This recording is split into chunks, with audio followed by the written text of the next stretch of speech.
अगर विपक्ष ये दिखाना चाहता है कि वो हमेशा सही काम करता है, तो मैं एक नजारा आपको दिखाना चाहती हूं। क्या कैसे कहा गया था चेयरमैन ऑफ राज्यसभा जगदीप धनखड़ के लिए दिसंबर 2023 में। देखिए। एक minute mister Rai, you are lawyer, I M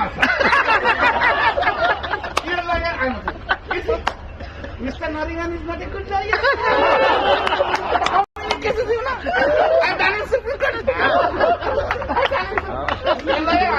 I get must understand. My spine is so straight.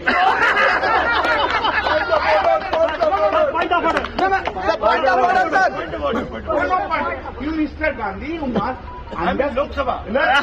आपने देखा, आपको याद ही होगा ये वीडियो, कल्याण बैनर्जी चेयरमैन राज्यसभा की किस तरह से नकल उतार रहे थे और उनकी रीढ़ की हड्डी की बात कर रहे थे।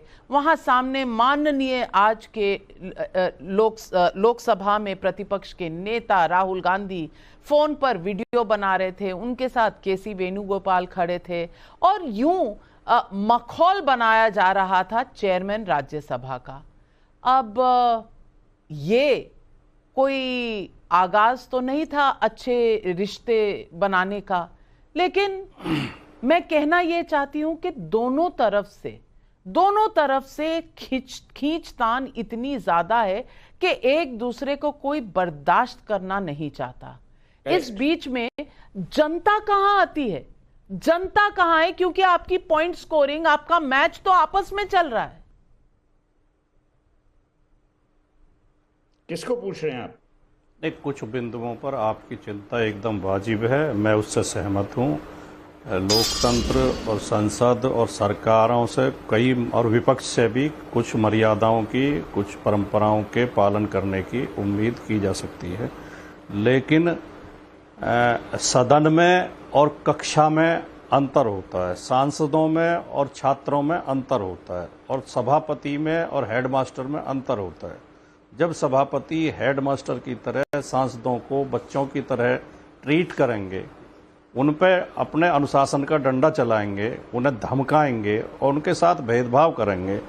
हमारे माननीय सभापति जी, मैं बहुत विनम्रता के साथ और बहुत उनका सम्मान करते हुए कहना चाहता हूँ, उनका व्यवहार कई बार संदेह पैदा करता है। वो एक सांसद के तो जय संविधान कहने पे भी उनके चेहरे पर तनाव आ जाता है, चेहरे पर गुस्सा दिखाई देने लगता है और वो उसे टोकते हैं, और दूसरा सांसद सदन में खड़े होकर गालियां देता है, असंसदीय भाषा का प्रयोग करता है, भारत की पंथ निरपेक्षता को खुली चुनौती देता है, एक पूरे समुदाय को गाली देता है, और वो मुस्कुराते रहते हैं। हमारे सभापति जी मुस्कुराते रहते हैं। जब इस तरह के व्यवहार हों, और सभापति जी अभी देखा आपने किस तरह सांसदों को सबकी सलाह की जरूरत नहीं है, बैठ जाइए, सलाह की जरूरत नहीं, बैठ जाइए। ये माननीय सांसद हैं, निर्वाचित होकर आए हैं, और सभापति पक्ष या विपक्ष का होता ही नहीं है। सभापति जब सभापति चुनने के बाद राजनीतिक पार्टी से उसका संबंध खत्म हो जाता है। उससे दोनों पक्षों को समान दृष्टि से देखना चाहिए, समान दृष्टि से डांटना डपटना चाहिए, समान दृष्टि से समझाना चाहिए, समान दृष्टि से समय देना चाहिए। जब 150 सांसद सदन से बहिष्कृत कर दिए गए हों, सदस्य निष्कासित कर दिए गए हों पिछले सत्र में, पिछले कार्यकाल में, तो संदेह पैदा होता है और ये सवाल पैदा होते हैं। और आखिर में एक बात और कहना चाहूँगा, मैं बहुत मतलब जरूरी बात, कि नीट का सवाल उठाना चाहते थे। नीट का जो मसला है कोई मामूली मसला नहीं है, और जब तो और ज्यादा महत्वपूर्ण हो जाता है कि हमारे सभापति महोदय कोटा से आते हैं, जो कोटा प्रतियोगी छात्रों का, खासतौर से मेडिकल जो एंट्रेंस के छात्रों का हब है। वहां पर लाखों की संख्या में छात्र प्रतियोगी परीक्षाओं की तैयारी करते हैं, एंट्रेंस की तैयारी करते हैं, और पिछले एक साल में कई दर्जन बच्चे आत्महत्या कर चुके हैं। ये हमने इतनी बोझिल सिस्टम बना दिया है परीक्षाओं को, इतना हमने उनका विश्वास खत्म कर दिया, अविश्वसनीय बना दिया, उनकी शुचिता खत्म कर दी है, पवित्रता खत्म कर दी। मैं बिल्कुल आपसे सहमत हूं कि ये नीट का मुद्दा बहुत अहम है, पर अगर आप थोड़ी सी चतुराई दिखाते तो नीट का मुद्दा आप लेकर आते राष्ट्रपति के अभिभाषण के तहत भी ला सकते थे, क्योंकि नीट की चर्चा राष्ट्रपति के भाषण में हुई थी। लेकिन अगर आपका ऑब्जेक्टिव ही यही था, आपका लक्ष्य ही यही था कि हमने किसी न किसी तरीके से पूरे संसद के कार्य को स्थगित करना है, उसमें रोड़े अटकाने हैं, तो आप कोई भी मुद्दा ले लीजिए, आप किसी मुद्दे पर कुछ भी नहीं डिस्कस होने देंगे। और नीट का मुद्दा अपने आप को दिखाने के लिए कि भाई हम ही हैं स्टूडेंट्स के रक्षक, आप खड़े हो गए। लेकिन क्या नीट का मुद्दा हुआ डिस्कस? नहीं हुआ, क्योंकि परंपरा रही है कि पहले अभिभाषण पे धन्यवाद मोशन होता है और उसके बाद कोई भी डिस्कशन। आप राष्ट्रपति के धन्यवाद मोशन पर भी ये मुद्दा ला सकते थे, लेकिन सुहेल सेठ इन्होंने ऐसा नहीं किया। और मैं मानती हूं कहीं ना कहीं देखने वाला भी देख रहा है, अरे, और इन्होंने तो फिर थोड़े से अच्छी तरह कहा, जिस तरह से सभापति ने दीपेंद्र हुड्डा को कहा, उन्होंने कहा अरे बैठो, बैठ जाइए भी नहीं कहा था, अरे बैठो कहा था।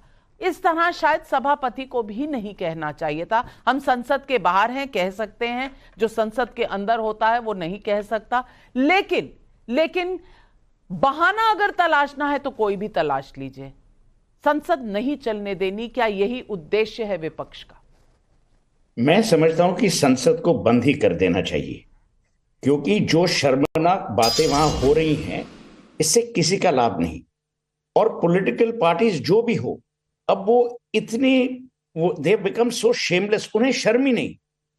आप मुद्दा उठाते जाएंगे नाविका जी, उनको कोई फर्क ही नहीं पड़ेगा। नंबर 1। नंबर 2, मैं आपसे एकदम सहमत हूं, जो ओम बिरला ने जिस भाषा की यूज की, वो भाषा एक सभापति की होती नहीं है। पर जो जगदीप धनखड़ जी हैं, जो हमारे उपराष्ट्रपति हैं, वो हर वक्त तहजीब और तमीज से पेश आते हैं लोगों से। कल्याण बैनर्जी ने जो कहा, अगर मैं सभापति होता मैं उनको एक्सपेल करता, क्योंकि ये जगदीप धनखड़ की तौहीन नहीं, सिर्फ उनकी तौहीन ही नहीं है, ये एक कॉन्स्टिट्यूशनल पोस्ट की तौहीन है, पार्लियामेंट्री डेमोक्रेसी की तौहीन है, वही पार्लियामेंट्री डेमोक्रेसी जिसके ठेकेदार ये बनना चाहते हैं। नंबर 3, आज हमारी जो देश की स्थिति है, हम प्रोग्रेस कर रहे हैं, सब ठीक ठाक चल रहा है। मैं ये नहीं बोल रहा कि everything is perfect. Rahul Gandhi leader of opposition है। एज लीडर ऑफ ऑपोजिशन एक घर की गरिमा, एक संसद की गरिमा भी रखना उचित है। अब राहुल गांधी को यह सोचना पड़ेगा कि वो एक्टिविस्ट है कि लीडर ऑफ ऑपोजिशन है। जो आज मल्लिकार्जुन खड़गे ने किया वो बहुत ही शर्मनाक था। I can expect it from a first term MP. अगर आप लीडर ऑफ ऑपोजिशन इन राज्यसभा हैं और आप हाउस के वेल में जाते हैं, तो आप अपनी तौहीन अपने आप ही इनवाइट कर रहे हैं। अब मैं समझता हूं कि जो दीपेंद्र हुड्डा ने कहा वो सही कहा, उसमें कोई गलत नहीं था। उन्होंने एक प्रश्न पूछा ओम बिरला को, पर जिस तरीके से ओम बिरला जी ने जवाब दिया, वो ओम बिरला जी का जवाब ठीक नहीं था। और अगर यही जवाब क्वेश्चन आंसर होते रहे तो लोग पता है क्या कहेंगे? लोग कहेंगे कि हमने गुंडे चुने हैं, हमने अनपॉपुलर लोग चुने हैं। ये क्या आप चाहते हैं? मैं समझता हूं कि Rahul Gandhi has now come of age. जो आप जो कह लो, और मैं ना बीजेपी का हूं ना एसपी का हूं, मैं समझता हूं कि राहुल गांधी के लिए अब ये बहुत ही इंपॉर्टेंट है कि वो पुराने राहुल गांधी से हट के एक नए राहुल गांधी बने, जो रिस्पॉन्सिबिलिटी के साथ, अकाउंटेबिलिटी के साथ, विनम्रता के साथ। ये देखिए, ये मजाक उड़ाने ना आप स्कूल में करते हैं जब आप बच्चे होते हैं। राजकुमार जी ने सही कहा कि भाई स्कूल बच्चों की तरह आप क्यों इनको ट्रीट करते हो? अगर आपका व्यवहार वैसा होगा, ट्रीटमेंट भी वैसी होगी। मैं यही विनती करूंगा कि आज हम एक नए पार्लियामेंट के सेशन में हैं। थोड़ी सी तहजीब, थोड़ा सा प्यार, थोड़ी सी विनम्रता में किसका क्या जाएगा? आपको मुद्दे डिस्कस करने हैं, नाविका जी जैसे आपने कहा, आप मुद्दे डिस्कस कर सकते हैं शांति से। हर वक्त कुश्ती का माहौल पार्लियामेंट में बनाने से बहुत सही कहा। For more of such videos do like, share and subscribe to ET Now Swadesh।